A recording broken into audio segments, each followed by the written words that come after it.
It's very small and fairly slow. There are no pedals, no steering wheel, just a joystick. But it's very smart. And this computer-assisted electric car called Cybe Cab, and currently under development in France, could well spell goodbye to gridlock.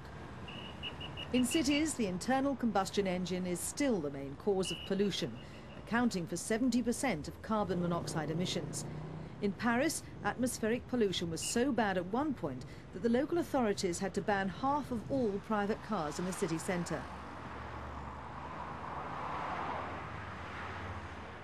Electric vehicles have long been favoured by the French as a possible solution. Efficient electric cars are now produced, albeit in small numbers, alongside conventional cars. This Renault Clio uses batteries and is part of a unique scheme called Praxitele in the town of Saint-Quentin, south of Paris. A consortium led by Renault and the electric utility company EDF set up the experiment. A person arriving by train here at St. Quentin station would be able to take a Praxitele car by using a card. The car can then be dropped off at any of the stations in the St. Quentin area.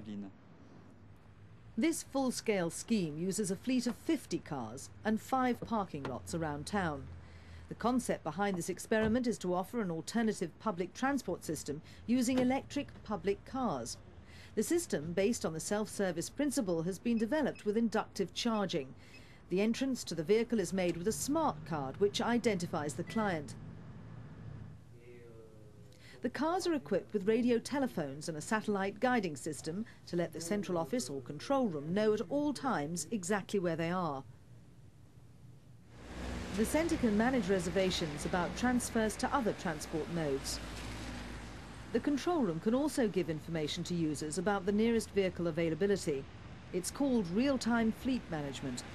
Using this information and demand statistics, it ensures a good redistribution of empty vehicles among Praxitele parking lots. Unused cars are moved from one lot to another. It's also a fare collection system. The car has specifically been designed for short trips. It can only do 100 kilometres before recharging and has a maximum speed of 100 kilometres an hour. If any driver is thinking of doing a trip outside Saint-Quentin, he'll be warned by the control room if he doesn't go back inside the designated area. The car will be brought to a standstill by the control centre.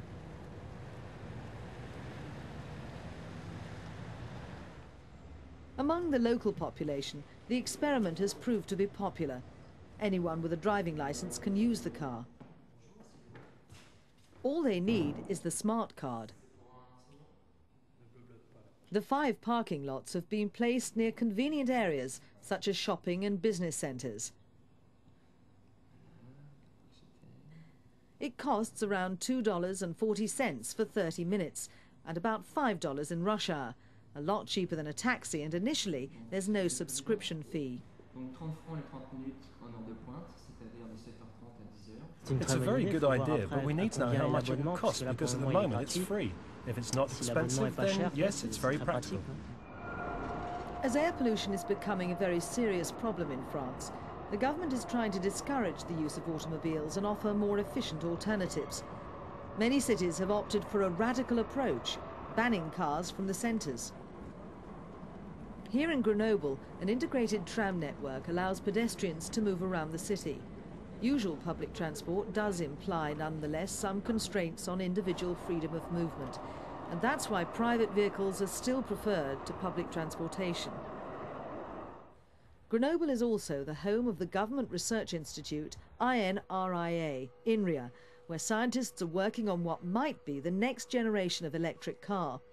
As part of its research in mobile robotics, INRIA is interested in computerized autonomous motion, where industrial engineering meets computer science and video technology.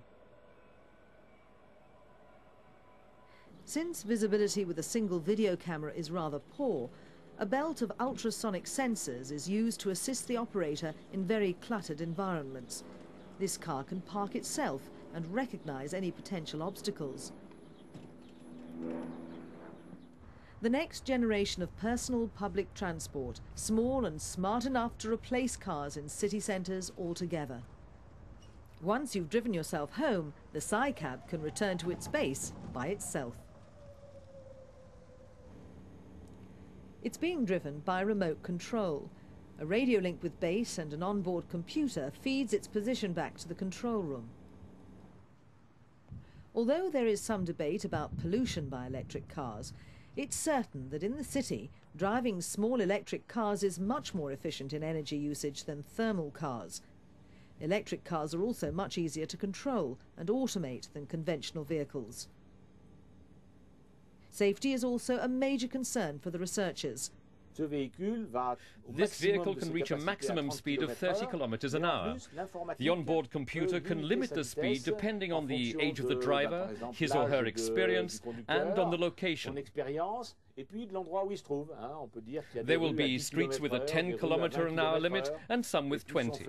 And the driver won't be able to take a fast turn. The computer will not allow any full-speed turning. As the first real-size experiment with self-service cars is completed in Saint-Quentin, INRIA scientists think that Cybe Cab could offer a real and attractive alternative to the use of the private car in the cities.